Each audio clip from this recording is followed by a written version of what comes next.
Leaders prior to the meeting are welcome to call in to the city clerk by noon on Wednesday prior to the regular session. We have three men that have requested to speak before the council tonight prior to beginning our meeting. The first one being Mr. Doug Jackson, if he had come forward. Doug Jackson. Okay. Mr. Richard Moeller.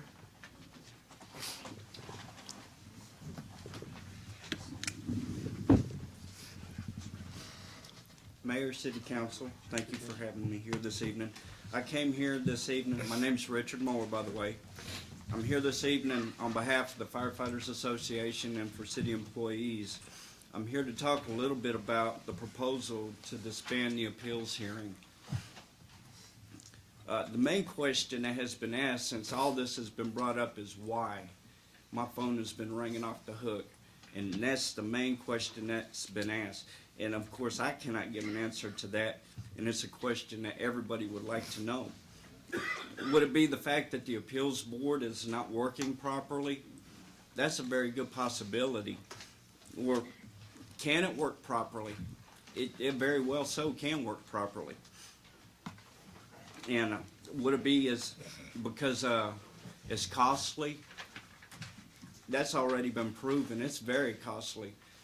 Whether it be from litigation to settlements to reinstatements and back pay, it's very costly. Or is it just too time consuming?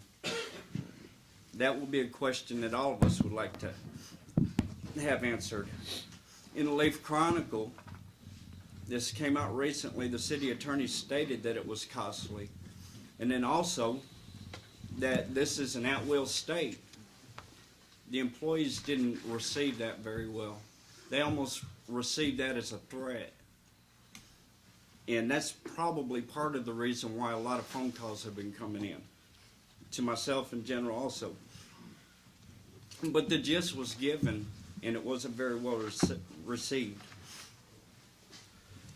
And, you know, with the appeals board, it's one of the last lines of defense for an employee for them to save their job. And you know, these are jobs that these people make as a career, and a lot of them have dedicated many years to. And you know, some of which recently 18 to 20 plus years of service. And you know, the problem seen in the eyes of the employees, it's not the appeals hearing. It's not the appeals hearing at all. It's what was that this was put in place to mediate disparities between the termination proposal and the rights of the employees. And we feel the process was enacted for the purpose of protecting the city employees as a whole and to minimize the possible litigation between the city employees and the city itself.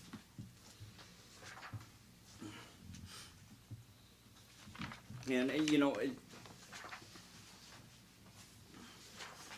it was also brought forth so that way to prevent the litigation and have the appeals hearing to be done in a public form, so that way there's public record of it through the minutes and everything else. The law was enacted a long time ago, and according to city charter, no offense to you, Mayor, this is about the position, okay? The mayor has a right to appoint 2 council members and 1 city employee of equal grade randomly to the board. That's like saying, sure, I'll race you, but I'm going to choose the car. And you're not going to put a Hugo up against a Porsche. You're going to put your best car up front. The other disparity that is seen is that there's no structure as to how severe of a punishment you get from any infraction. There's a vague guideline on how it should be done, but there's too much gray area. Any offense can be punishable by up to termination. You write a bill wrong, you assault someone, you accidentally leave a piece of equipment on a vehicle and lose it. All these are punishable offenses, and up to the determination of the department head, you can be terminated for any of these offenses. There's no criteria that breaks down any particular type of offense as to what type of class, how much punishment you can get. And there's no stipulations as to what offense carries up to what type of punishment. Those are all the things that people are concerned about, and doing away with the appeals board is not going to help the employees.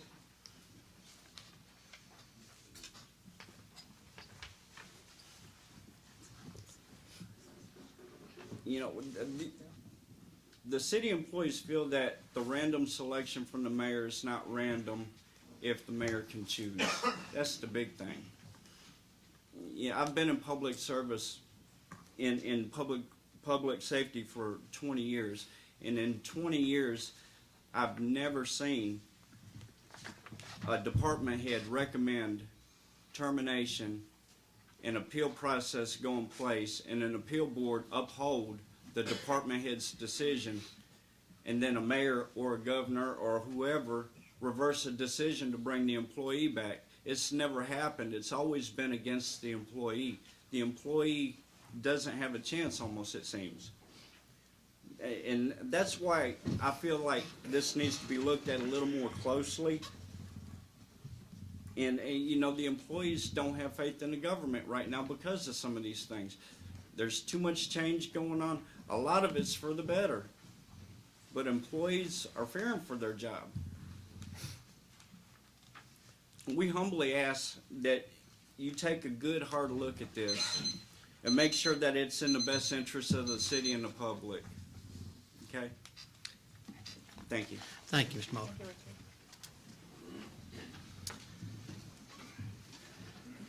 I just think for clarification, I want to say that in the 6 years that I've been mayor, I've never picked anyone for that random selection. That is done through the Human Resource Department through a drawing. The mayor does not pick those. They're done through a random drawing at the Human Resource Department. Okay, Mr. Dean Fain. Hey, how are you, Mark? Good evening, Mr. Mayor, Council. My name's Dean Fain. I represent the employees of Clarksville Gas and Water, Local 572, Plumbers and Pipe Fitter. I'm here also tonight to discuss the appeals board. And we've got a system here that's working, and you councilmen do a fine job. And the system's working, it's not broke, so why are we trying to fix it? Why are we trying to change it? If you take all this power and put it to the department head, put one man in charge of this, then you're breaking our line of defense.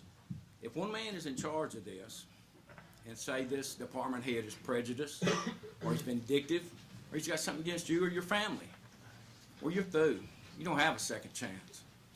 So I'm asking you tonight, and for all the city employees, if you would please vote against this.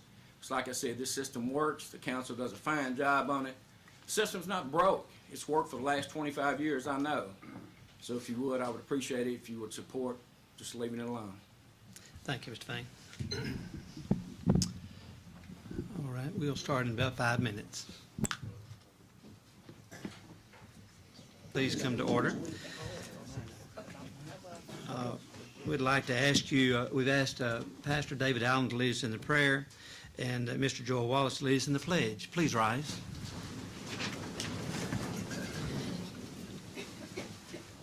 Let us pray. God of mercy, God of grace, we come at this hour to say thank you. Thank you for another day. Thank you for all of the blessings that you've bestowed upon us. We pray that you will be with us during this meeting. Guard our minds and our hearts, that we may do the things that are pleasing in thy sight. Bless our troops, those overseas and those that are here at Fort Campbell. Keep us all in your care. In Jesus' name we pray. Amen. I pledge allegiance To the flag of the United States of America and to the republic for which it stands, one nation, under God, indivisible, with liberty and justice for all.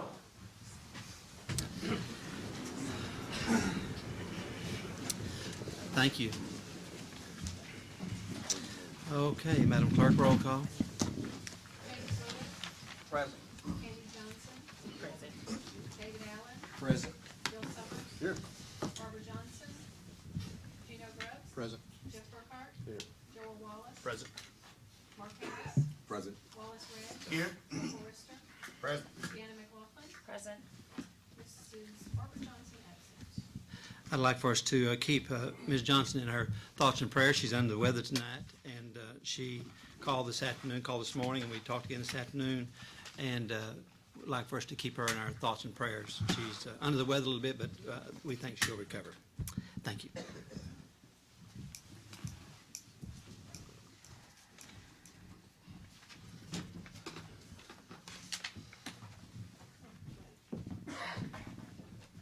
Ask Mr. Mark Briggs to come forward. I think Mark has a presentation to the city.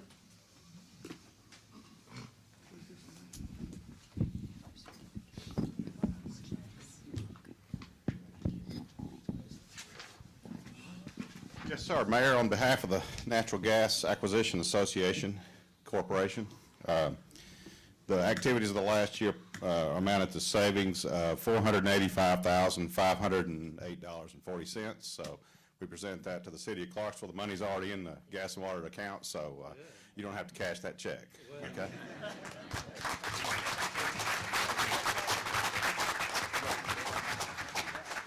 want to commend the Natural Gas Acquisition Corporation for the great job they're doing. There's going to be a report given in the very near future about the cuts that they're continuing to do in the area out there to continue to bring a return on investment to our citizens. So this is just a small token and appreciation from them to us, and returning back to the taxpayers and the ratepayers a return on investment. So thanks very much, Mark, for a great job. Small, so I have a bigger amount.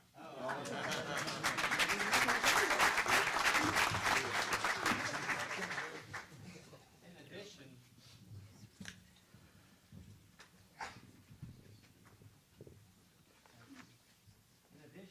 this is the time that we have some very special recognition for our city employees for the job in which they do. And I'd like to ask if our Fire Chief, Mike Roberts, would come forward and talk a little bit about his department and what's going on. Thank you, Mr. Mayor. If you give me just a few minutes of your time, I'd like to introduce you to some people and describe something that happened this week to you, and I think you'll be glad to hear it. If you would, Captain Steve Batten, Lieutenant Scott Owens, Firefighter Norris Jones, Firefighter Mitchell Kelly, and Firefighter Sherrock Cobb. Come up, please, for a minute. These gentlemen responded to a house fire this past Monday morning, and when they got there, the first two firefighters to arrive were Firefighter Kelly and Firefighter Cobb, the two down on the end. When they arrived on the scene, they were told that there was somebody trapped in the house with a lot of smoke in the house. The firefighters made entry into the house. They initially didn't locate the victim, but these two firefighters did locate the seat of the fire and started putting water on the fire. In the meantime, they made communication back out that they had made entry and that they were looking for the victim, hadn't located the victim yet, and then Captain Steve Batten, Lieutenant Owens, and Firefighter Norris Jones arrived at about that time.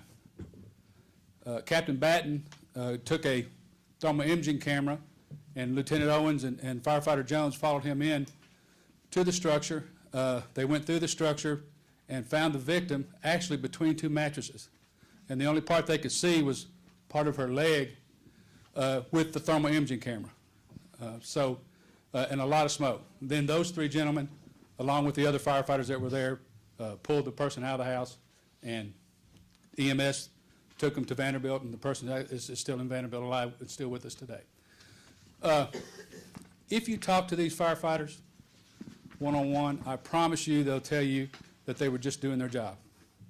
And so they were. But I'm extremely proud of them for what they did, the teamwork that they exhibited, the initiative that they exhibited at the fire scene, as do all of our firefighters. And I asked the mayor if he would, respectfully ask the mayor if he would kindly recognize them for doing their job, and he agreed to. So, Mr. Mayor, if you would. Thank you. Thank you very much, Mark. You can understand why that we have such a great fire department and a great group of city employees, the dedication that they commit to this city to make it the best it can be, and put themselves in harm's way on any one given day that they come and go to work. And on behalf of the city council and the entire city of Clarksville, we want to say thank you. We appreciate your commitment to your job. We appreciate the good job you do. And also, Mike, if you'd maybe let me have one, and we'll pass them out of it.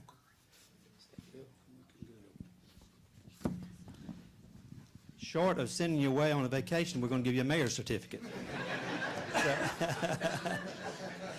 So on behalf of the city council and the entire city, this will be a mayor's certificate presented to each individual up here. This one is to Captain Steve Batten, and they'll all say the same thing. In recognition and appreciation of your timely response to a house fire at 710 McCraw Street on February the 2nd, 2009. The heroic efforts of you and your fellow firefighters were directly responsible for the rescue of a female victim who had been overcome by toxic smoke. Your quick and professional actions provided her with her only chance of survival. You are to be commended for a job well done. On behalf of the City Council and the citizens of Clarksville, I thank you for all that you have done and continue to do. Presented this the 5th day of February, 2009. Thank you for your dedication to this city.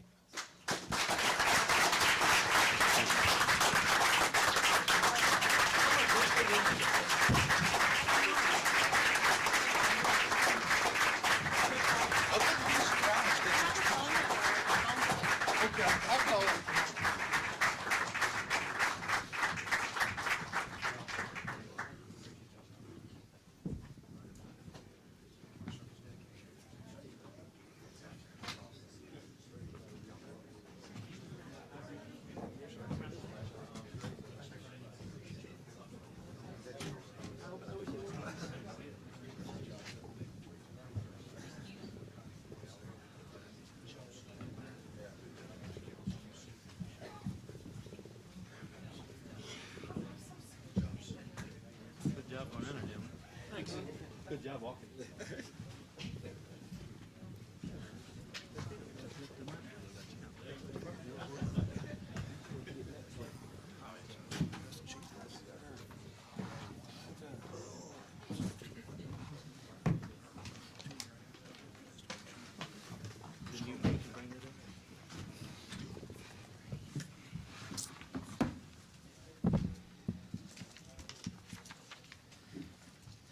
Okay. Public hearing, Mr. Groves. Thank you, Mayor. Council, ordinance 51, we've had a request for a deferral for 1 month, so make a note of that, ordinance 51. I want to speak directly into the microphone a little better, if you don't mind. All right, Madam Clerk, can you read ordinance 45, 52, 53, 54, 55, and also resolution 45, please, ma'am? Ordinance 45, 2008-09, first reading, amending the zoning ordinance and map of this, and the official code of the city of Clarksville, application of the city of Clarksville relative to travel easements. Ordinance 52, 2008-09, first reading, amending the zoning ordinance and map of the city of Clarksville, application of Michael E. Young, trustee, Wayne Wilkinson, agent, for zone change on property at Vaughn Road and Highway 76 from R1 Single Family Residential District to O1 Office Medical Institutional Civic District. Ordinance 53, 2008-09, first reading, amending the zoning ordinance and map of the city of Clarksville, application of Michael E. Young, trustee, Wayne Wilkinson, agent, for zone change on property at Vaughn Road and Francis Lane from R1 Single Family Residential District to C4 Highway Interchange District. Ordinance 54, 2008-09, first reading, amending the zoning ordinance and map of the city of Clarksville, application of Rob Durrett for zone change on property at Dunbar Cave Road and Wilma Rudolph Boulevard from R1 Single Family Residential District to C5 Highway and Arterial Commercial District. Ordinance 55, 2008-09, first reading, amending the zoning ordinance and map of the city of Clarksville, application of Frank Woodard for zone change on property at Warfield Boulevard and Rossview Road from R1 Single Family Residential District to C5 Highway and Arterial Commercial District. Resolution 45, 2008-09, approving vacation of property on Rich Haven Road, request of James Powell, Bryce Sanders, agent. Thank you, Madam Clerk. Mayor, I move we go into public hearing. Second. Motion is second. Those in favor of public hearing, please say aye. Aye. Those opposed. All right, we're in public hearing. Okay. Section 1-204 of our city code says that during public hearings, zoning, concerning zoning amendments, no more than 2 people shall speak for or against a proposed amendment. Each speaker shall be allowed a maximum of 5 minutes to speak, and 1 proponent and 1 opponent of the amendment shall be allowed an additional 3-minute rebuttal if requested. And those will be the rules which will be followed during the zoning. So ordinance 45. Is there anyone here to speak in favor of ordinance 45? Please come forward. Those in opposition to ordinance 45, please come forward. Those in favor of ordinance 52, please come forward.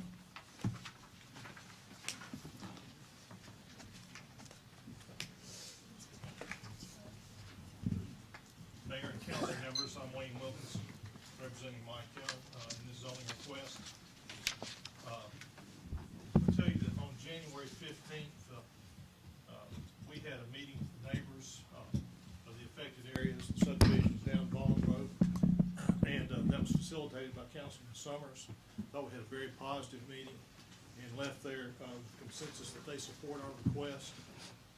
The Planning Commission unanimously endorsed our request, and I would ask that y'all do the same. I don't have any other comments other than to say I'll be glad to answer any questions that you may have.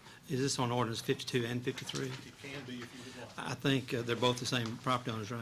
Yes, sir. So unless the council objects, we'll, if there are any questions about ordinance 52 or 53, I'd be glad to entertain those. Seeing none? Thank you. Okay, thank you. Is there anyone else to speak in favor of ordinance 52 or 53? Please come forward. Those in opposition to ordinance 52 or 53, please come forward. Those in favor of ordinance 54, please come forward.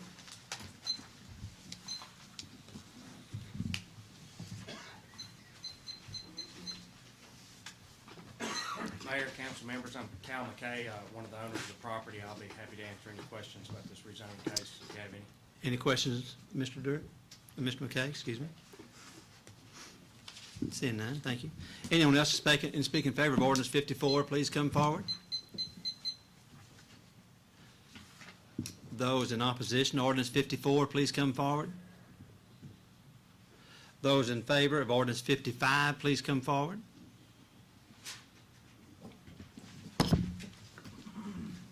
Mayor Piper, city council members, I'm Chip Woodard, and I want to thank you for this opportunity. I've got about a 3-minute presentation that I hope will answer a lot of questions and put to rest a lot of fears that the homeowners have about 2 things. One is property devaluation, and the second is traffic congestion, and I hope to instill the confidence needed to pass the zone change. Warfield Boulevard took 22 acres of the center pasture line in my 62-acre farm, leaving 2 narrow tracks. These tracks are much too small to economically convert to R1 category, matching the surrounding homes. For 25 years, after Warfield Boulevard came, I've had many, many calls with requests to sell my property. Until now, none of these offers would have suited the local homeowners or myself. This is why I'm here tonight. If this zone change passes, I will divide the property in 2 separate tracts with 2 separate purposes. The first developed property would be a 14-acre parcel devoted to doctor's office spaces, medical office space, and general office space. The drawing card, of course, would be the hospital, which is 2 miles down the road. This will be developed using the same concept that is in the medical offices on the corner of Rudolph Town. This didn't lower the property value of the homes in Rudolph Town, and neither will my development. The second 13-acre tract may be sold to Barclay Group. This group has locations in Texas, Florida, and Arizona. This tract will be divided into 3 parcels, 2 1.3-acre parcels and 1 8-acre parcel. There will be no strip malls. The 8-acre parcel will be a high-end food chain. The next statement I make is very important because this is the part that relates to the traffic congestion.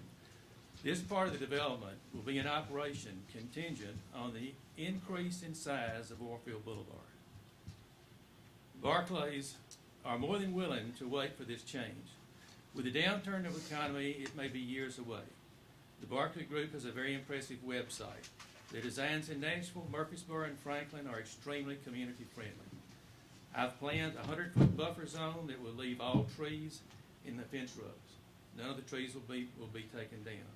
Berming and landscaping will be accomplished. The business will not be open at night and uses the least possible amount of light polluting system. After all construction and landscaping are completed, I will sell the 100-foot buffer zone to the adjoining homeowners. This will be increasing their property value. I will develop both of these tracts in a coordinated effort that will not change the lifestyle or devalue any property of the homeowners. I hope this details the type of construction activity that I want to pursue. I have yet to hear a complaint from an adjoining property owner. 5 of the actual adjoining property owners have contacted me, and after explaining my endeavors, they have all been favorable. 3 of the adjoining homeowners have actively tried to assist in my zone change. I've got 2 letters from the homeowners that are actually touching my property that are addressed to the mayor and the city council indicating their assistance in the zone change. I won't read them, but I wouldn't mind if it's possible, Mayor, I will pass these around along with my second proposal, if that's okay. That'd be perfect. And Thank then you. answer any questions that you might have. Are there any questions, Mr. Woodard?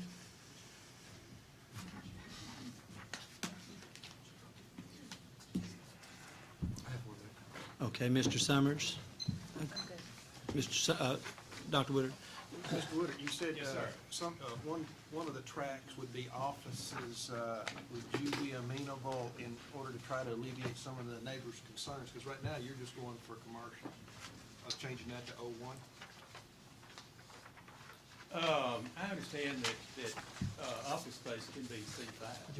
And no, I would rather say C5. Can't you have office space in C5?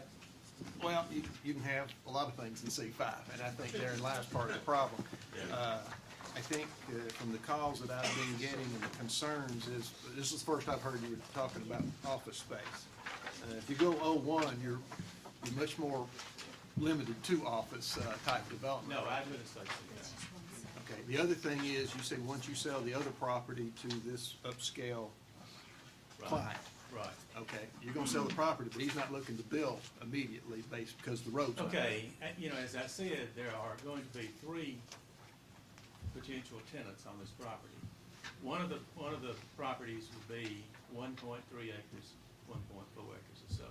That'll be on the corner of Rossview Road and Warfield Boulevard. That will probably be something like a bank, post office, or some upscale building like that. These 2 parcels have got to suit the tenant in the 8-acre parcel, and that's the large. So it's not a done deal. Right. Is it, you say it's not a done deal? Well, you said he had to suit whoever Okay. buying. I guess I'm They confused. actually have to approve what goes in these 2 lots. The 8-acre tenant has got to approve what goes in these 2 lots. Okay, I guess my question was, you said something about they may not build immediately. Okay, it's not uncommon for this group, they're tremendously large outfit, to purchase property, they own property all over the United States. Right. For a very few tenants. It's not unusual for them to purchase this property and wait for a time to build, depending on the road situation. You know, the land acquisition personnel said, we may even wait until Rossview Road widens. Well, you know, I don't know. We not live long enough for that. So, no. But they are very accustomed to waiting. In fact, if Warfield Boulevard were completed right now, it would probably be 2 or 3 years before they would actually come in and build. They're in a system. They want to have 3 locations in Clarksville. One is North Clarksville, one is my property, and one is the same. I guess my concern is, I know what you're referring to, and I know they've looked at another location that was supposedly one of the 3, and that's what has me concerned, that is, you know, are we potentially talking 4 locations now? And one of them winds I up think getting. you're probably talking about the hospital and Barclays says they're not interested in that. but it's a different company doing the hospital. You know, okay, you know what that is? I'm just asking for clarification. I guess my thing was that if they're not looking to bill for several years, and the client finally changes their mind, then it may not be an upscale store going in I don't there. think there's any worry about them changing their mind. I mean, I don't think that's, you know, who knows? Okay, it's a worry, I suppose. Yeah, I appreciate it, I just needed clarification. but- Okay, Thanks. that's good. Thank, Dr. Woodard, I'm sorry, go ahead, Mr. Summers. Mr. Forrest. Mr. Woodard, you already have a gas station, quick market, and a drugstore establishment bordering your property Yeah, already. the drugstore is across the road. Right, But it's yeah, on the other end, north end, I guess it is. Okay. good. Dr. Woodard, Yes, sir. I had a visit with a gentleman today that's in our audience out there, and his concern was that this zoning request was on the opposite side of the road going down to Stonehenge, I think. And do you own the property over there that? I do own that property. And this is not a part of that request. I just want to be clear on that. Yes, So sir. that he would know that this does not butt up to Stonehenge. This is the Exactly. opposite side of the road up by Rossview Right. Road. That's exactly right. Okay. All right. Good. Thank you. Any other questions? Mr. Burkhardt and then Mrs. Johnson. Dr. Woodard, Yes, sir. a lot of the people that have called are concerned that that side of the road that the mayor just referred to could be developed at a later date. From me looking at down in that area, it looks like to me there'd be a drainage problem pretty bad if you tried to develop that side of the road. Yeah. And I think that might alleviate some fears if The they, very back portion of that property is in a floodplain, a lot of it is. And the front, immediately behind my convenience store, there's a tremendous sinkhole there. So, that's not a good situation. that's what I would have thought. Thank you. Okay, Ms. Johnson? Thank you. Ms. Johnson? Mr. Woodard, Yes, on ma'am. the other side of your property, it's already zoned C5, is that correct? No. Which Okay, side? the C5 that is already zoned is the portion in the north that's actually, it's actually south of Rossview Road. If you're standing in my driveway looking out, it's the 6 acres to the left. In other words, if you're looking right in my driveway toward Warfield, it's 6 acres to the left. So what I'm actually wanting to do is extend that 6 acres down Warfield Boulevard. Okay, any other Okay, questions? yeah, okay, thank you. This situation, this is handy. There's a convenience store. My home is sitting right here. This is the portion that's already C5. This is the portion that I'm asking for the variance on. That is a nice visual aid. Okay. That is All a right. visual aid. Thank you. Thank you, Any Dr. other Woodard. questions? Thank you very much. Thank you very much. Yes, sir. Is there anyone else to speak in favor of ordinance 55? Please come forward. Those in opposition to ordinance 55, please come forward.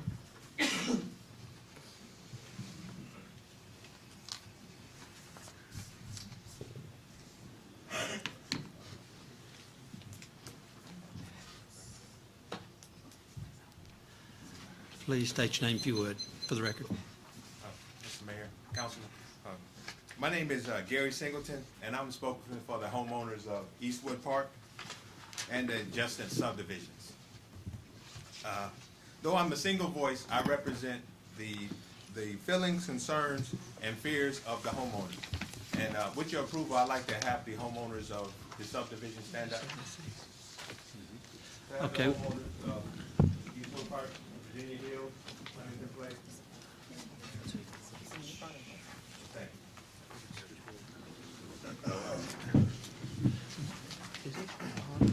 you. A petition to request a no vote on this proposed rezoning that has been signed by virtually all of the members of these subdivisions has been passed out to the members. We have heard Mr. Woodard's previously state that everyone fears change.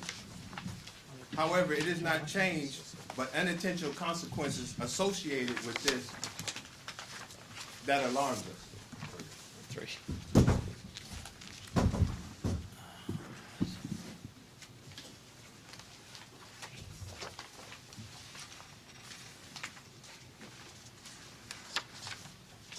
Realtors living in our neighborhood and realtors from other communities, as well as Realtor.com, all agreed that rezoning change like the one proposed result in lost property values adjusted to the residential developments.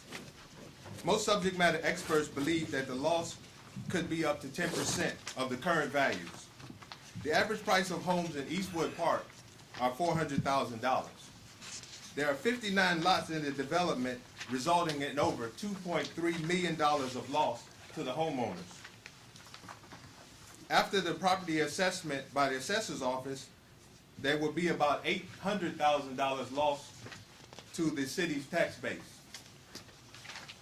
As citizens of Clarksville and homeowners, we do realize the need to look beyond the desired wants and needs towards the broader needs of the city.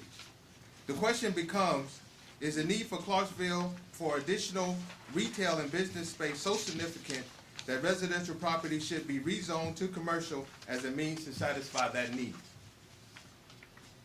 Any objective look at the vacancies in the expected strip mall, Linens and Things building, Circuit and City building, empty downtown building space, and the ever-increasing vacancies in the Governor Square Mall will demonstrate no current or foreseeable future need for this rezoning. Lack of information or contact with Dr. Woodard, whom we tried to contact without success as late as yesterday, has told Eastwood Park residents that if we knew what was going to occupy these parcels of land, we would approve. It is difficult for us to comprehend how almost 6,000 vehicular trips, loss of property values, elevated noise levels, and business lights shining into our home at night could improve our quality of life. What if rezoning is allowed to take place and the proposed developer backs away from or alters the deal? In these difficult economic times, business planning rarely becomes modified due to lack of necessary capital. C5 is a broad zoning category allowing virtually any type of business. Finally, taxpayers and voters of Eastwood Park will request that every member of the City Council to consider the following question. Would you support this proposed zoning if it occurred in the backyard of your residence? Would you consider your quality of life be improved by 6,000 additional vehicular trips on the road? Would you enjoy the net value of your residence diminishing by 10%? Would you appreciate the additional noise, business lighting that will accompany this rezoning? We cannot allow the disaster that affected Forest Hills neighborhood to occur again. If Clarksville is truly a top spot and a local government truly listens to its citizens, then there should be no doubt that this proposed rezoning should be rejected. Any questions? Any questions, Mr. Singleton? All right, thank you. I do have a Excuse me, question. Johnson. Where did you get the figures that it would be over 6,000 additional, I guess, cars or traffic? It came from the Planning Commission, traffic study. And the number was a little higher. I rounded the numbers to make it. What was the original figure? It was 5,900 and something. Yeah, so it's just in that range. Okay, any other questions, Mr. Singleton? Thank you very much. Ms. Johnson?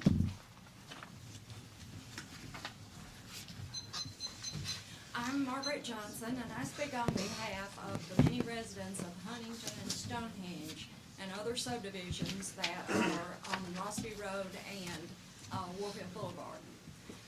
My speech may go longer than 5 minutes, and she may make me quit, but you have a copy of the whole thing. The proposed rezoning from residential to C5 on Warfield south of Rossview is not in character with the rest of Warfield south to the Red River. When the bowling alley was rezoned, it was discussed that the commercial zoning would not extend south of Rossview. However, there was no plan put in writing, so there's nothing we can hold that to. Just to reiterate, public comment as of the Planning Commission meeting was minimal. Canvassing Stonehenge taught me that very few people could see and read the sign. You have pictures in your handout of where the sign was placed and how difficult it was to read. Most thought it was for a for sale sign, and 90% of those polled signed the petition of objection. I'm going to address two main topics, traffic and environmental issues. Included in your package is a map which talks about the daily traffic counts. That came from the Planning Commission. It estimates the 6,000 additional trips if the requested parcel is approved. That's the low end of the estimate. It could go as high as 12,000. At 6,000, it represents an increase of more than 35% over the current Warfield traffic counts. The negative safety implications of this are substantial. Subdivision growth along Warfield will add even more load with pending rezoning requests in the county. And I can't see this, but if you'll look Rossview Road out toward exit 8, the county has approved the rezoning of 2 more subdivisions out there, and one of them will add 2 more vehicles per day onto Rossview. Coming into Warfield, that brings it to about 18,000 vehicles even without the rezoning to C5. The semiconductor plant, assuming 1,500 employees, may add another 2,000 to 3,000 vehicles. We don't have a traffic study on that. That, quite frankly, is just an estimate, but somebody needs to make a plan for it. Rossview will see a nearly 50% increase in the current traffic. If you add the C5 traffic, Warfield will have to handle a 75% increase in traffic. And all those numbers are derived from the current traffic study in there. And if you have questions on those, I'll be glad to talk to any of you individually. We are concerned about the parcel on the east side of Warfield, because if the west side of Warfield gets a C5, even though there's a flooding problem, we're concerned with it coming over on the east side. There's no drainage study or environmental impact has been done for the effects of the proposed development and on Dunbar Cave and the surrounding creeks. The large paved areas of the parking and the roof of proposed developments will accelerate runoff substantially. There's already flooding down in Dunbar Cave and heavy rain. The reason the east property is an issue here is at the recent Planning Commission, the vote in favor of rezoning was done because there's already a small parcel of C5 there. If you look at this map, you will see that from Red River, I hope it's right side up, if you see from Red River up to Rossview Road, the green represents residential or agriculture. The black represents what is currently C5, and then the little hash marks are the requested rezoning. So if your reasoning is you got one C5 parcel there, go ahead and rezone the rest, all these thousands of acres are residential. The relocation of the hospital has significantly reduced the number of emergency vehicles on Warfield, but we've got to leave room for those which do come through. The new semiconductor plant will add less than half the traffic of just the proposed west side property alone, even if most of it goes to Warfield via Rossview. The definition of what businesses are allowed in C5 is long and includes most establishments, drive-in, roadside stands, new and used car, truck rental, mobile home sales, tire recapping, adult-oriented businesses. It could even be a tow-in lot. And you have 3 subdivisions there with homes averaging somewhere around plus or minus 500,000. They've talked about the C zoning bringing the traffic, light, glare, noise, and bad drainage. That does nothing to improve the quality of life. Lowe's promised a buffer, and Forest Hill development today is ruined. There are some pictures of that in your handout. Please keep in mind, the money benefit goes to only a few, but carries an enormous cost to the public at little benefit. Please deny this request. And I do ask that we have time to negotiate with Mr. Woodard, but if he's not willing to go less than C5, I'm not sure that's a valid request at this time. Thank you. Thank you very much. Any questions, Ms. Johnson? Ms. Johnson? Yeah. You talked about you'd be willing to talk to them. Bill, would you step up to that microphone, please? You were talking, you be willing to try to work with them on this.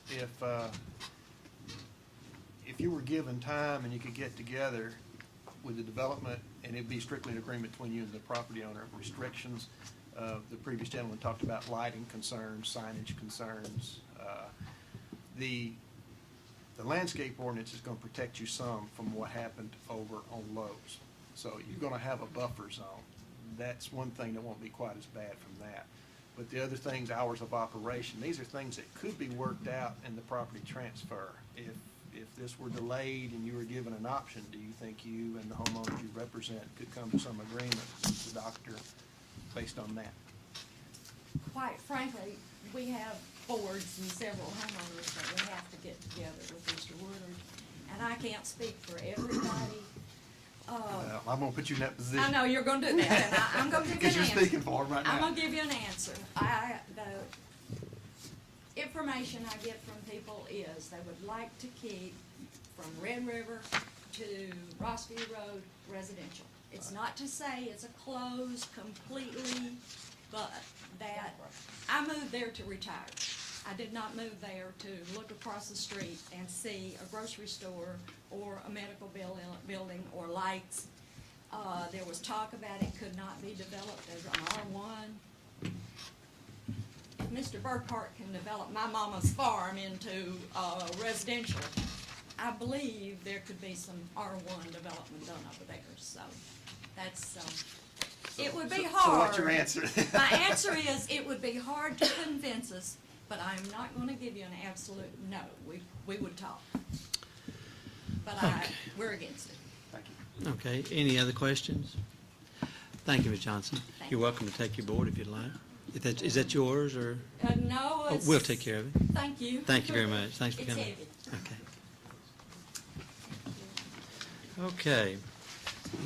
Is there someone who's on the proponent side who would like to give a rebuttal to their comments? Yeah, I think we can quit worrying about that east side. I think I'll just turn that into a feeder pig operation. No, I'm kidding. I'm kidding. I truly believe that I could have met, if I had been able to meet with the homeowners association on civil terms, I could have dispelled the fear and the anxiety relating to my proposal. I feel that there would not have been petitions signed, and there would have been a very limited opposition. I tried this, and my attempt failed, actually outside of the Planning Commission meeting.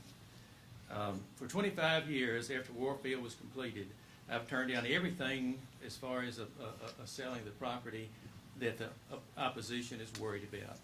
Economically speaking, it's much more beneficial for me to sell to tenants that the neighborhood would approve of. In relating to this statement, Barclays has said that the neighborhoods in closest proximity to the larger business will visit this store at least 3 times monthly. At least 3 times monthly. This is why they like to locate in this type of neighborhood. If anyone is interested in surveys and statistics, like we were given, I've got 57 pages of statistics and surveys that will actually show that this type of business is good for a community. It also increases tax revenue and creates higher paying jobs. Once again, it's my opinion that if I'm allowed to accomplish what I want to do on this property, it will not change the lifestyle or lower the property value of any of the local homeowners. Okay, thank you very much. Is there anyone who would like to, from the opponent side, would like to have 3 minutes? Okay, thank you. Is there anyone here to speak? Please come forward. I'm sorry, Ms. Johnson. I won't need 3 minutes. It is my understanding that there have been some influential people that have tried to contact Mr. Woodard to negotiate some of the terms and maybe change a few of the restrictions or add or not. And they've not been able to get in touch with him. As far as I know, and I may be wrong, you can correct me, but the Stonehenge Homeowners Association has not been able to talk to him. I think there were at least one Huntington representative, and I don't know about East Park, but there have been attempts to contact him. I don't know if he's been out of town or out of reach, but we've just not been able to reach him to negotiate before tonight. Thank you very much. Okay, is there anyone here to speak in favor of Resolution 45? Please come forward. Anyone to speak in opposition to Resolution 45, please come forward. Yes, sir. I think it's 54. It's 45 on my page. That's the travel easements. No, it's the vacation. If you're here talking about the approving the vacation of property on Rich Haven Road, are you in opposition to that? In favor Okay. In favor of closing it? of the abandonment. Okay, abandonment, thank you.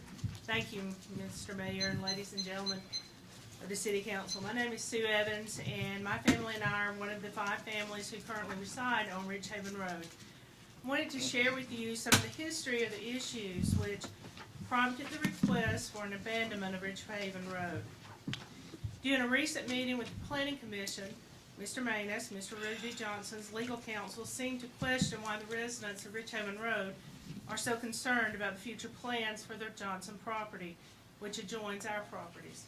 So we thought it would be good to give you a short synopsis of our experiences over the last 5 or 6 months relative to these rezoning actions. Howard Lovecraft, a science fiction author, wrote, "The oldest and strongest emotion of mankind is fear, and the oldest and strongest kind of fear is fear of the unknown." The 5 families who currently live on Ridge Haven Road continue to experience the fear of the unknown. On October 2nd, 2008, Mr. Rudy Johnson went to the home of Bryce and Jody Sanders to share with them his proposal regarding purchasing the Theodore Johnson property. At that time, Mr. Johnson shared a blank plat of the property with the exception of a road drawn through the Theodore Johnson property. Mr. Rudy Johnson at that time told the Sanders that if he was able to get the Theodore Johnson property rezoned as he would be requesting, that he would have no interest in using Ridge Haven Road as access to his other acreage, which extends to MLK Parkway. During the next week, all of the Ridge Haven Road families began to hear various scenarios within the community as to what Mr. Rudy Johnson had planned for the Theodore Johnson property, to include such extremes as a quick market gas station that would back up to Richview Middle School.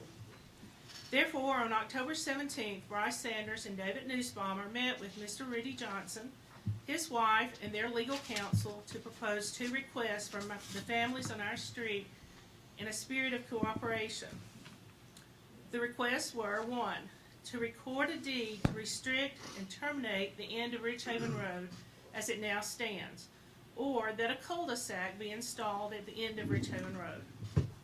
And 2, to change the 1.9 acres of the Johnson property that faces Memorial Drive to O1 or MLUD zoning rather than the C1 zoning, which is quite foreign to Memorial Drive. 4 days later, Mr. Rudy Johnson responded to those requests by hiring a contractor to bulldoze down the natural barrier of trees at the end of Ridge Haven Road.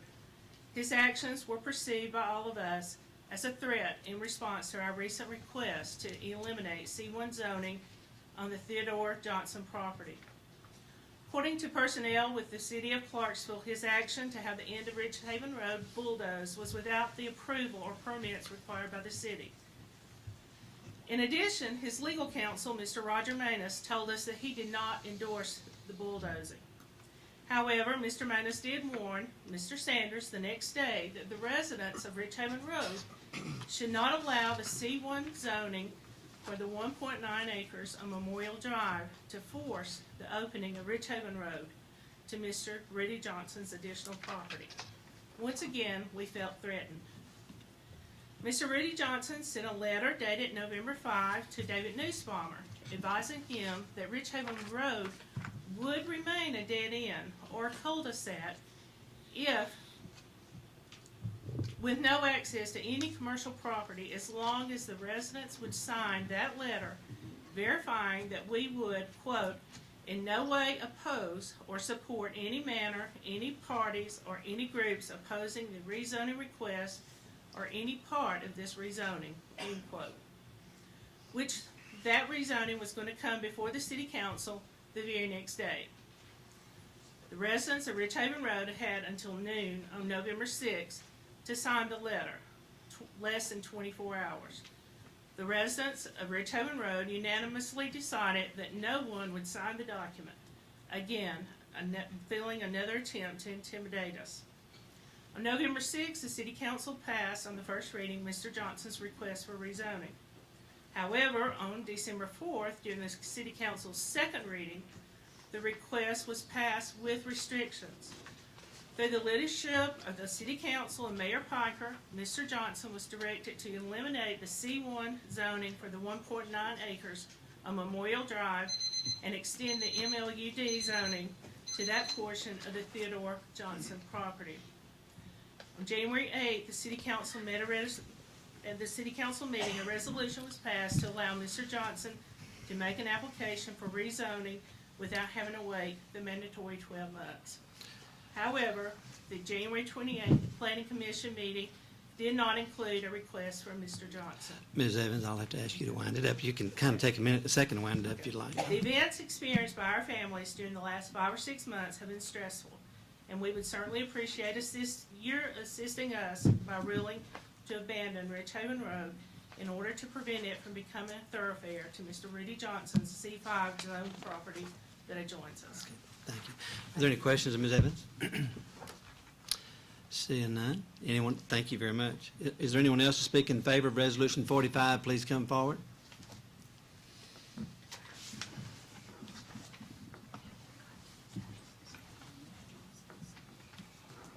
Mr. Mayor, ladies and gentlemen of the council, my name is Bryce Sanders, and I am a resident of Ridge Haven Road. We are asking your consideration. What we're asking in our consideration is quite simple. We are seeking your assistance to help us keep our dead-end Ridge Haven Road from being connected to a new commercial development located between the south terminal end of Ridge Haven Road and Martin Luther King Jr. Parkway. The Clarksville City Council approved in December of '08 a new multiple land use development on the Theodore Johnson property next to Ridgeview Middle School. The approved development site plan included a 3-lane street running from Memorial Drive Extension south toward the direction of Martin Luther King Jr. Parkway that provides more than ample access to the Rufus Johnson property. We are providing these papers for your review. The first sheet is a highlighted location of Ridge Haven Road, and immediately to the left of Ridge Haven Road is where the proposed 3-lane road would run. The street has been approved on MLUD to be put in. Ridge Haven Road would be parallel to it for about 500 feet. Those roads would be less than 400 feet apart. So Ridge Haven Road is 24 feet wide and 500 feet long, and the big 3-lane road is going to surpass that and provide all access in it. The packet of green sheets is simply a reference of existing stub sheets, stub streets, and street closures in the immediate and adjacent neighborhoods of Memorial Drive Extension, Mouston Street, Warfield Boulevard, and Rossview Road. We're not asking to be special treatment or special privileges. This is the way a lot of it is set up now. If you go to the blue sheets, replicates information from the Clarksville Street Department Appendix H, which is access regulations.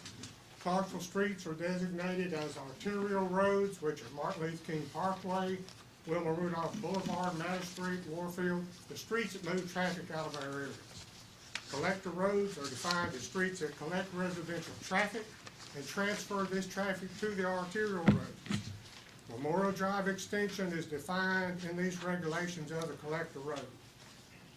The last page is taken from the Clarksville City Street Department Regulations, Neighborhood Traffic Management. And while we note all the items on that sheet, sections 12.1001 will enhance the quality of neighborhood life and safety of the residents, 2 highlighted items are important to us. First and foremost, the deterrence of cut-through traffic from residential streets to collector streets. If our street is connected to the new 3-lane or to Martin Luther King Boulevard indirectly, we're gonna be a driveway to Walmart. Put yourself in our situation and think how you would want that for your own neighborhood. Deterrence of traffic and other inappropriate vehicles from residential streets. Two very important items. Quality of life enhancements are a high priority on Mayor Piper's agenda, and it's a compliment to him and a compliment to this city council. The quality of our life on Rich Haven Road it's a neighborhood, and the value of what we have and the value we live, our quality of life is at stake. It's been a dead end road since the 1980s. We respectfully seek your vote and your support, your consideration for our application for abandonment to avoid creating a cut-through traffic lane from Martin Luther King Parkway to Memorial Drive Extension. I'll entertain any questions you might have. Okay, any questions? Yes, Mr. Sanders, contained on this property is a $1 million plus home that Mr. Johnson's planning on living in himself. And I can't imagine him doing something that would be detrimental to that kind of a purchase, that he's going to be living there. So, you know, I'm really, since he will have full control over what happens there, I can't imagine him doing something that would be detrimental to not only you guys, but to himself. he's gonna be on the Theodore Johnson property between Rich Haven Road and Richview Middle School. That's 10 acres, it joins his 39. Our street is down 400 feet and goes south. What we want to avoid is making our street a cut-through, much like 76 states has experienced in other neighborhoods that have been able to cut that off. We want to avoid that. Thank you. Okay, any other questions? Okay, thank you, Mr. Summers. Thank you. Mr. You're coming up pretty, Popping up everywhere. pretty regular tonight there, Bill. You're all over the place. Yeah. Thank you, Ms. Sanders. Okay, those that speak in opposition to Resolution 45. Good evening, Mayor, members of the council. I'm Roger Manus. I represent Mr. Rudy Johnson, asking you tonight to vote against this abandonment. Mr. Johnson, for many years, along with his family members, has owned the 39-acre tract to which Rich Haven Road is currently connected at its end, not it'd be on the south end of the road. That, Rich Haven Road has connected to that property for about 30 years. And when it was originally graded, it was graded into that property. In fact, there's the remnants of a grade out there. This proposal, this resolution comes to you tonight with a negative recommendation of the street, police, and fire departments, the negative recommendation of the planning commission staff, and the unanimous negative recommendation of the planning commission itself last Thursday. I've researched this. I'm as familiar with anybody on the planet with this situation, I assure you. This whole Theodore Johnson, Ted Johnson rezoning thing that we've dealt with now for the last several months came about in the beginning, in the very beginning, in part at least, as an effort on the part of Mr. Johnson to avoid connecting up or not connecting, but opening Rich Haven Road. Now, we were surprised, surely, that we met as much opposition as we did from the residents of Rich Haven Road. I'm seldom shocked anymore as a lawyer, but I was certainly surprised by that. It's a classic case of wanting to have your cake and eat it too. We've had connectivity to this road for 30 years. We believe we have vested legal rights in it that we're asking you to protect tonight. We think it would be imprudent to close the road. We're asking you not to do it. A lot of the things that were said earlier are partially true.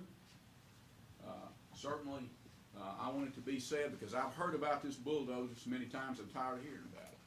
There's no question that occurrence happened against my recommendation. It was a mistake. People make mistakes. On the other hand, when we tendered the olive branch and said, just don't oppose us on this zoning, and we'll cul-de-sac the end of this street, it was a mistake not to agree to that. Now, is that a threat? No, it's not. We don't have any intention of opening this road. But by the same token, we don't want to be treated vindictively and lose our connection to it.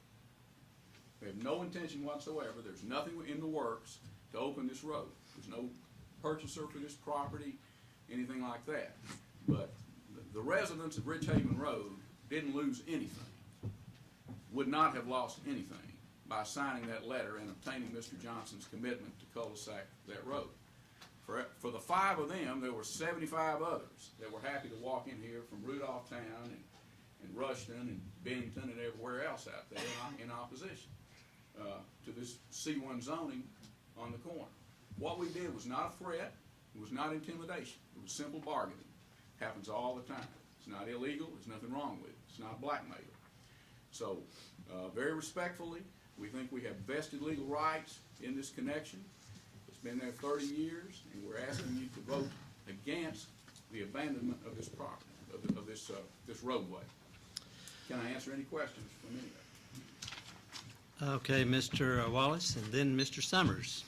Just very quickly, I think I heard when Ms. Evans was speaking, she seemed to imply maybe on this agreement on going back, we passed a resolution to give, allow you guys to go back and get it rezoned, that it's not taking place. That's incorrect. Okay, what's your, please? She did imply that, in fact. I just wanted. But that's not what happened. What happened was we had to get in here in January to obtain your permission to waive the 12-month requirement to get back before you. We did just what we said we would do. Within the deadline for January, we submitted the mixed land use rezoning option. I said it's within the deadline for February. We couldn't get it in, we couldn't get the drawing done and get it in for January. But it will be before the planning commission, if I'm not mistaken, in February. The mixed land use rezoning request for the 1.99 acre tract has been submitted with a site plan. The planning commission staff has it, and they're looking at it. Thank you. So that process is underway. We've kept our commitment in that regard.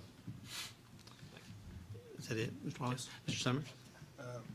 Roger, at the planning commission, your main concern seemed to be, we pulled the tape and did a transaction on it there, was you didn't want the property, basically, the road closed because you had not closed the property deal yet on Theodore Johnson's property. Is that correct? No, what you've done is you have selected one of my comments from many. Certainly I said that, and that is the truth.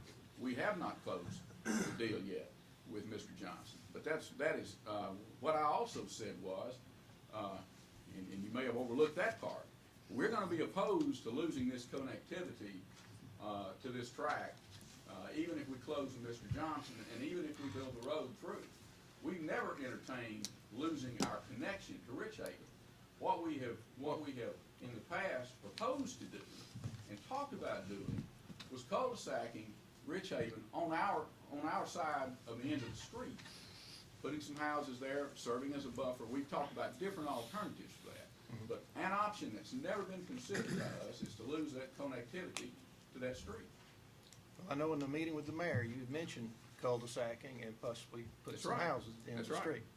We talked about that. We talked about other things. Well, I know you mentioned and one of the things that we committed in writing to do, or were willing to commit in writing to do, was to cul-de-sac it and not to connect it to commercial property. Now that proposal was rejected. Providing they didn't change anything with what you All we requested. wanted them to do was not oppose us. We didn't ask that they support us in connection with the zoning.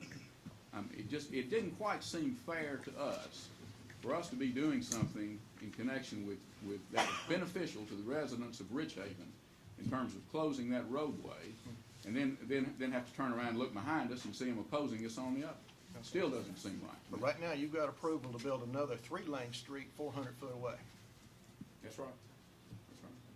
So you've got access to If- Mr. Johnson has access to all of his property, plus he has an access off Highway He 76. doesn't yet because he doesn't own Ted Johnson. Okay, so your concern is that he That don't is a technically own. concern. It's just like I told you. But you, well, no, you sold it to this council in order to get the zoning request that the deal was, and y'all stood up here and said, we're gonna have a road from Memorial Drive Extension coming out on the 76, because Mr. Johnson had access on 76. That is exactly what we told him, and that's exactly what we hope to accomplish. Okay, so by filing this plan on mixed use, be it the last one or the current one, you've got approval to put a road in. And That's this right. council has passed it based that you were gonna put a road That's in. exactly So you've right. got access to all of your property. So what? What's your point? Well, I mean, that's not a question. my point is, you're trying to play it up that you didn't have access to your property. I You've never got said free I lane didn't have road. access. I never said that. What I said was, we don't wanna lose connectivity to it. That's what I said. That's not Access the and same thing. connectivity are two different things?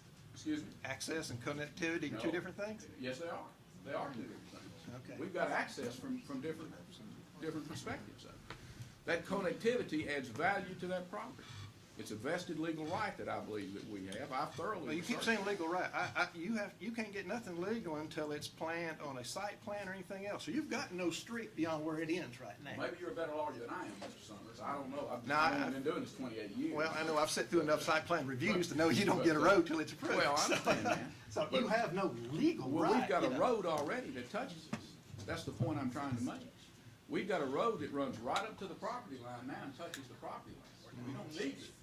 So you don't need it? You're right. We don't need it other Bill? to get up to Rich Haven. We don't have to build one to that. Okay, I know you'll have another time to say anything else? Any other questions? Any other questions? Okay, thank you. And the rules are that should the proponents of this would like to have a 3-minute, you're welcome to have a 3-minute rebuttal. Anyone on, okay.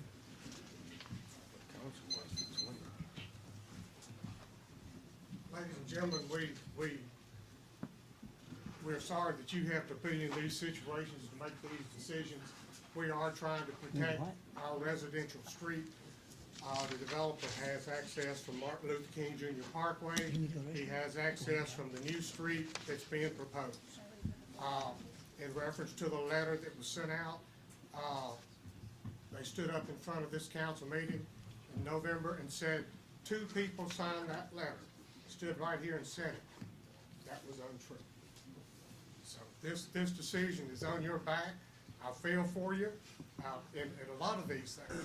Whichever way you go, we'll be looking at you tomorrow. We'll be speaking to you. We're not gonna be mad at you. This is business. We're trying to protect our interests. Put yourself in our situation. You wanna be a driveway to Walmart. Thank you very much. Thank you, Bryce. Okay. The opponent? This will wrap us up. Just want to take a minute. I just want to straighten out a misstatement. What was said was, two people agreed to sign the letter. I made the statement. I may have misspoken, but I know I talked to Mr. Newstormer, and he told me that he was willing to do it. I assumed from that his daughter would also, who lived on the street. No one signed the letter, and no one said that anybody had actually signed it, because I never had it in my hands with anybody's signature on it. I just wanted to correct that misstatement. Thank you. Okay, thank you very much. That'll wrap us up. Okay, Mr. Grubbs. Mayor, I move we go back into regular session. Motion second, go back to regular session. Those in favor, please say aye. Aye. Those opposed. Get back in regular session. Members of the council, I want to make just a note that all motions upon the advice of legal counsel shall be for approval. So make sure you're, on all these ordinances will be for approval. Okay, ordinance 450809, the staff and the Regional Planning Commission recommendation is for approval, and I so move. Second. Motion second. Any discussion on ordinance 45? Okay, those in favor, please say aye. Aye. Those opposed. Ordinance 45 is approved. Ordinance 520809, the staff recommendation is for disapproval. The Planning Commission is for approval, and I so move. Second. And second for approval? Yes. Motion for approval and second. Any discussion on ordinance 52? Mayor. Mr. Summers. Just to let council know that all the residents they have no problems with this. Any other discussion on ordinance 52? Those in favor, please say aye. Aye. Those opposed? Ordinance 52 is approved. Ordinance 530809, the staff recommendation is for approval. The planning commission is for approval, and I so move. Second. Motion second. Any discussion on ordinance 53? Mr. Summers? Same thing on this one, sir. All the residents are satisfied with what's been discussed. Okay. Okay, those in favor, please say aye. Aye. Those opposed? Ordinance 53 is approved. Okay, ordinance 540809, the staff and the regional planning commission is for approval, and I so move. Second. Motion second. Any discussion on ordinance 54? Those in favor, please say aye. Aye. Those opposed? Ordinance 54 is approved. Ordinance 550809, the staff recommendation is for approval. The regional planning commission is for approval, and I so move. Second. Motion second for ordinance 55. Any discussion? Mr. Summers? Mayor, I'd like to make a motion for this 30 days to try to allow the homeowners and the landowner to get together and see if they could work out some agreements on this and maybe come to an agreeable solution on this. I think there's room to negotiate on this, and I'd like to see an effort to do that. Motion postponed? Yes, sir. Is there a second? Second. Second. Any discussion on motion postponed? Roll call, Madam Clerk. What you're going to be voting for is to postpone Resolution 45 for 30 days. Yes is to postpone it for 30 days. No is to not. 55. Ordinance 55. Oh, excuse me, 55, I'm sorry. Ordinance 55. If I could make a comment when you complete. Okay. Yes, go ahead. Mayor, I just have a question pretty much. While we're assembled here right now, we've heard the concern of the residents. What I don't want to happen is what took place at the last meeting pertaining to the Johnson property, where we came up with a partial agreement, individuals end up leaving. If we're prepared to hit this today with the citizens and the residents here today, I think we need to go forward. I think Mrs. Johnson mentioned that they've attempted to resolve this matter with discussion. I think a 30-day postponement may not be in order. That's just my comment that we should hear tonight while the residents are here. Okay. Any other comments on ordinance 55? Yes. Mr. Forrester, on the postponement only, that's all we're discussing right now. There's a motion to postpone. We're only discussing the postponement. Well, okay. We can come back to that. Okay. Your yes vote would be to postpone ordinance 45 for 30 days. A no vote would be to not postpone it for 30 days. Roll call, Madam Clerk. Ordinance 55. 55, excuse me. Mr. Lewis? No. Candy Johnson? No. Mr. Allen? No. Mr. Summers? Yes. Mr. Grubbs? No. Mr. Burkhart? Yes. Mr. Wallace? No. Mr. Harris? No. Mr. Webb? No. Mr. Forrester? No. Ms. McLaughlin? No. 2 yes. 2 no. Okay, motion postponement fails. Ordinance 55 is on the floor. Is there any other discussion on ordinance 55? Mr. Wallace? And I just have some questions for planning commission staff, if I could. okay.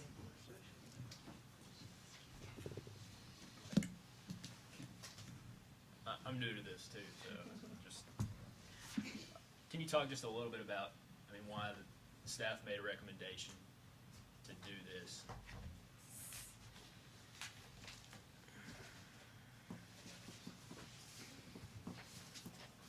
Our adopted land use plan refers to high-traffic corridors should be reserved for high-intensity commercial uses.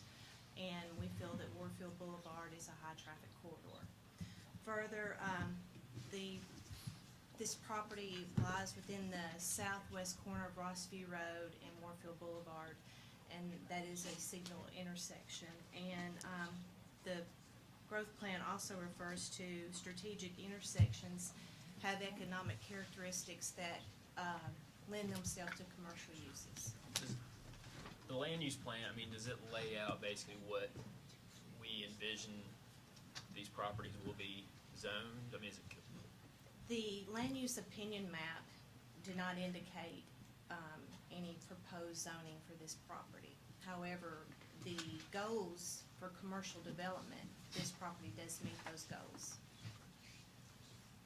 Audrey, do you, or maybe the street department folks might need to answer that, what's the actual rating on Warfield right now in that section, that two-lane section? Is that a C road, a D road?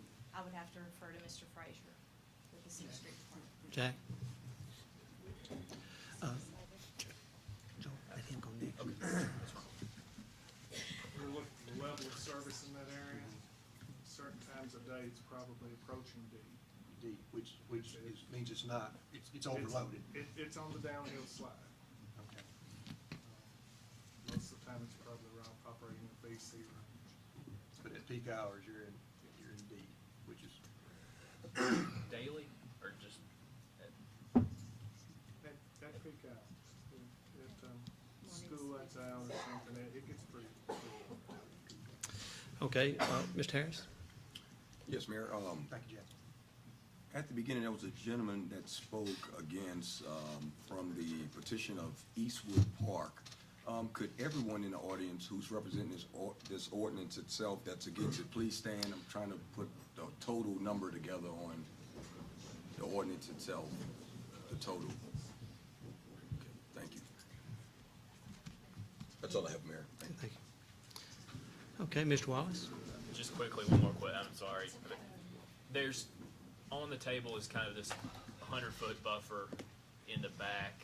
I mean, have y'all dealt with that before? And maybe this is more of a legal question. I mean, what kind of enforcement mechanism is in place once I guess we're not rezoning that portion, the buffer area, correct? That is correct. Okay. And any type of development that would go in there would have to be, if it was a structure, would have to be single family. So it'd be it's R1 right now, it will remain, whatever we vote on, still stay, tonight, it'll still stay R1. That is correct until y'all vote to change it. I mean, is there any practical, could you ever put houses in there in that little strip? I mean, is that? You can put single-family houses on 100-foot depth lots. I mean, we see that all the time on our subdivision plats. It just depends on how you would bring your road in there, topography, all those things would lend themselves to the development of that 100-foot strip. Thanks. Okay, Mr. Grubbs, then Mr. Summers. Yes, Mayor, I have a question for Mr. Frazier. You just want to stay up here, Jack? For the information we've heard tonight about the traffic count and whatnot, if it was to change to C5, do you have any knowledge of anything that might be done to Warfield to help with that traffic flow? I believe in time the state's going to widen Warfield. Whether that happened or not, if this property went forward and went into the development phase, we would require a traffic study out of it. Any improvements indicated that traffic study need to be done, be required by the developer. Not having seen the hard numbers of your traffic study, I would be guessing that you could probably be looking at deceleration lanes and left turn lanes being installed on the fields and additional lanes installed on those. Would be a very reasonable question. Okay. Thank you. Before we go any further, I would request for those in the audience and those out on TV, for our council members, if you would pull your microphones closer to you so they can hear out there and then also on television. I've had several requests of that, and I'm sorry I failed to remind you tonight. Mr. Summers, you up? Yes, sir. Since we can't, they're talking about they may develop later, waiting for the road to be built, and I have no doubt, Dr. Woodard is in control of that right now, but as soon as he sells it, all bets are off. My concern, since the road already has periods of a D rating on traffic, we're just adding fuel to the fire here if they build the business. And I'm worried because supposedly a high clientele type business was being looked at the hospital section. Now, I don't know if that's in the air or not. So if we're looking that properties can change, and that's what you're looking at is the promise of that, if they wait 3 to 5 years, or whenever that state road is widened out, conditions may change, something else may move in there. And if we're not going to be able to put restrictions and help the neighbors out on it, I've got grave concerns, particularly with the shape the road's in right now. Thank you. Mr. Burkhardt? Jack, one other question. This I know that we talked about 12,000 trips, was, you know, it's like 6,000 and it was gonna go to 12,000. Right. The maximum number of trips generated by C5 development is 6,000. Okay, 6,000.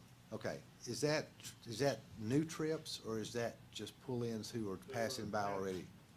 That would have to be determined by the land use at the time of the traffic study. So we really don't know. We don't know how many new trips are in there. Okay. Okay. Ms. Johnson? Mr. Frazier, I just want to make sure I understood what you said correctly on the question I think Mr. Wallace asked. You said that if a developer came in and built something there, high-end, whatever it may be, a traffic study would be required Yes. from the developer, and if a certain amount of traffic would be going through there, they would be required to improve the roads before building. That would be required as part of their development process. Okay, thank you. Okay. One Mr. last, Wallace? Very short Okay. question for Audrey, I'm sorry, make you get your exercise. There, Ms. Margaret Johnson made mention, she said no drainage study or environmental impact assessment had been done. Is that something that comes later in the process on this, in terms of when a site plan gets done, or does that just never get done? Or? Typically, it always comes later in the process, either through the subdivision development or site plan development. Once the planning commission has approved either one of those plans, then the developer will submit his grading, erosion, drainage plans to the city street department for approval. So all of that comes later. Thanks. Okay, thank you very much. One last, Mr. Forrester? It was my understanding that the drainage question was on the other side of the road, a different piece of property. So I don't think that's relative to this zone. Thank you, Audrey. Thank you very much. There's a motion on the floor of ordinance 55 for approval. So it's time to vote. If you want to pass it on first reading, vote yes. If you're not for it, vote no. Ordinance 55. Roll call, Madam Clerk. Mr. Wallace? Yes. Mr. Allen? Yes. Candy Johnson? Yes. Mr. Lewis? Yes. Mr. Burkhart? No. Mr. Redd? Yes. Mr. Summers? No. Mr. Grubbs? Yes. Ms. McLaughlin? Yes. Mr. Harris? No. Mr. Forrester? Yes. 8 yes and 3 no. Ordinance 55 is approved on first reading. Okay, Mayor, Resolution 450809, the staff and the Regional Planning Commission is for disapproval. Their recommendation is for disapproval. The motion is for approval. Second. Motion second for approval. Any discussion on Resolution 45? Yes, sir. Yes, sir. If you'd like to leave, we'll take a minute break. You better go.